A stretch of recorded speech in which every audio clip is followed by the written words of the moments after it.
धारणी तालुक्यातील लवादा येथील संशयास्पद मृत्यू प्रकरणात पोलिसांनी तब्बल 23 दिवसानंतर मृतदेह दफन स्थळातून बाहेर काढून नव्याने तपास सुरू केला आहे। या कारवाईमुळे संपूर्ण परिसरात खळबळ उडाली असून प्रकरणाला नवे वळण मिळाले आहे। पोलीस सूत्रांकडून मिळालेल्या माहितीनुसार 5 जुलै रोजी लवादा येथे गावातील रहिवासी आशिष कुमार परशुराम भिलावेकर व 19 वर्ष याचा मृतदेह आढळून आला होता। त्यानंतर कुटुंबियांनी त्याच्यावर अंत्यसंस्कार करून दफनविधी केला होता। मात्र काही दिवसांनी मृतकाचा मोबाईल फोन कुटुंबियांच्या हाती लागला। त्यातील काही संशयास्पद चॅटिंग आढळल्यानंतर प्रेम प्रसंगातून आशिषचा घातपात झाला असावा असा संशय कुटुंबियांनी व्यक्त केला। याबाबत मृतकाचे वडील परशुराम भिलावेकर यांनी धारणी पोलीस ठाण्यात लेखी तक्रार दिल्यानंतर पोलिसांनी प्रकरणाची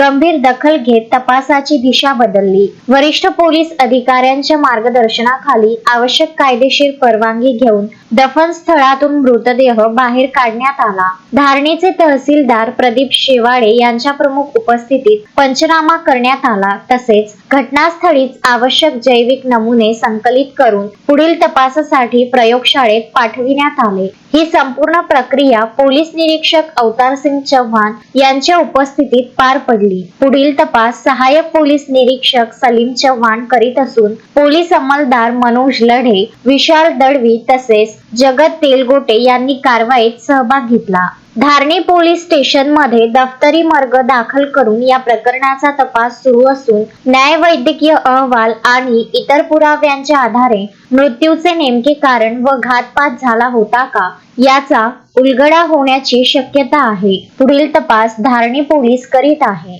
तस्मीन शेख, सुलेमान मेमन, शकील अहमद, विदर्भ न्यूज धारणी। श्रद्धा फैमिली शॉपिंग में जाएंगे हम सभी, साड़ियों की नई डिजाइन देखो यहीं से लाएंगे। श्रद्धा फैमिली शॉपिंग में जाएंगे हम सभी, लेडीज जेंट्स बच्चों की हर फैशन लाएंगे सभी। फैशन के सफर में आप भी आगे ही आगे बढ़ते चलिए, क्योंकि विजिलैंड का सबसे बड़ा आलीशान भव्य showroom Shraddha family shopping and mall, विजिलैंड कॉम्प्लेक्स, नांदगांव पेठ, अमरावती।